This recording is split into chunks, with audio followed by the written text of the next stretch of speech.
they have participation from Canada and Israel. I know there have been some discussions about American participation.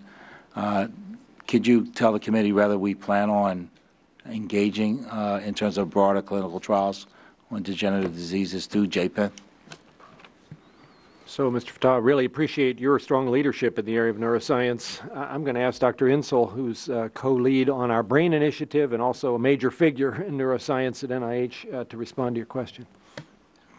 Well, thanks very much, and thanks for all you're doing in this area. The JPND, this is the joint program that you talked about, is really an EU program. They've reached out to us, and what's evolved more recently is something that's going to be sitting under the G7 authority around dementia more specifically. That's really the piece that we've become most involved with. So we do have a series of joint meetings. I suspect will be some joint initiatives. That hasn't happened yet, but that's very much in the discussion, and we're looking forward to working closely with the other G7 partners around the dementia efforts. Well, thank you very much. I know that Prime Minister Cameron initiated that. I met with Dr. Gillings from the World Dementia Council. But I would like to get a particular review of whether the JPEN program is something we are or we're not going to join. And so you can provide that at some later We'll get date. that for the record. Let me ask a question right in your alley while I have you. In the omnibus, we put some additional dollars in for the SAMHSA mental health block grants and directed that SAMHSA work with your institute to help states implement programs that are proven effective in terms of preventing the first episode of psychosis. So I understand that in this way, research findings from your institute have become to be called RISE, Recovery After the Initial Schizophrenic Episode, and are being readily applied in communities so that patients are benefiting quickly from research findings. Could you tell us where we are right now and what the future holds?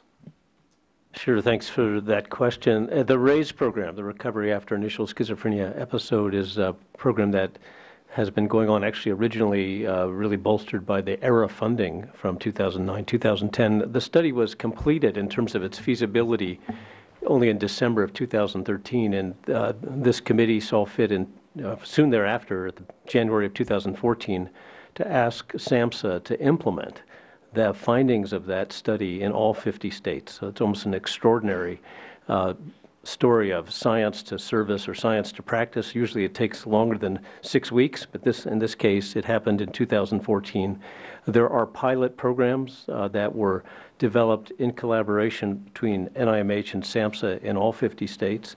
We're watching that now as it continues to grow in 2015.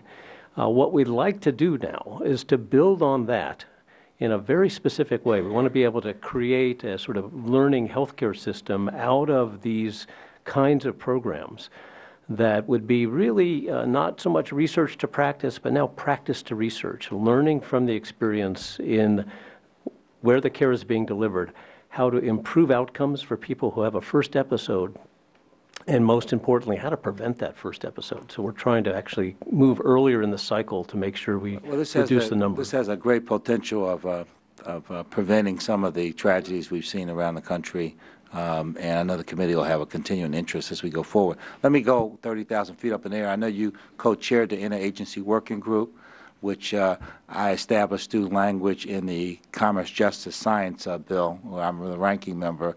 Here I'm in the junior chair, but the fact that I could just be in the same room with Tom Cole, I'm happy. The gentleman's you co-chaired the working group, and the BRAIN initiative is a major inspiration thereof. But there are a number of other things in terms of imaging, in terms of the pharmaceutical industry. I know that Dr. Collins, you've launched the Accelerated Pharmaceutical Partnership, and there's just a lot of things that are germinating. If you could help us understand the budget requests, Dr. Collins or Dr. Insel, in terms of the BRAIN initiative this year, and how those dollars will be meaningful in terms of you moving forward, that would be helpful. Thank you.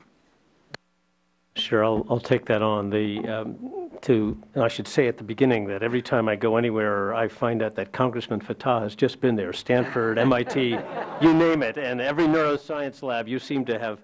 I suspect you'll get an honorary PhD here pretty soon in neuroscience.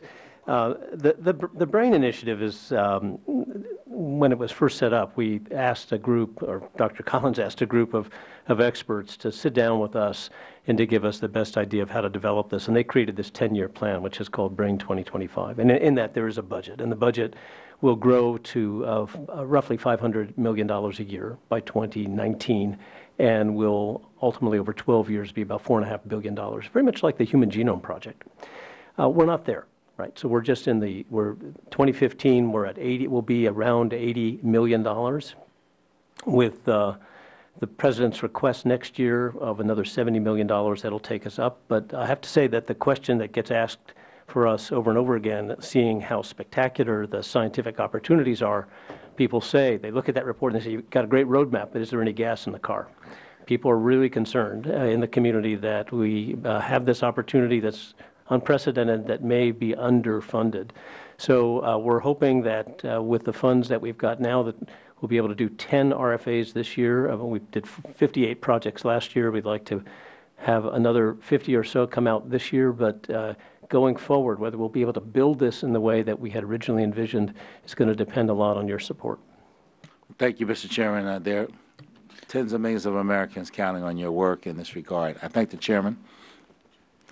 The gentleman's gracious compliment got him extra time. It may not get him extra money, but we'll see about that. We'll next go to my good friend, the gentleman from Tennessee, Mr. Flashman. Thank you, Mr. Chairman, and Dr. Collins, and to all the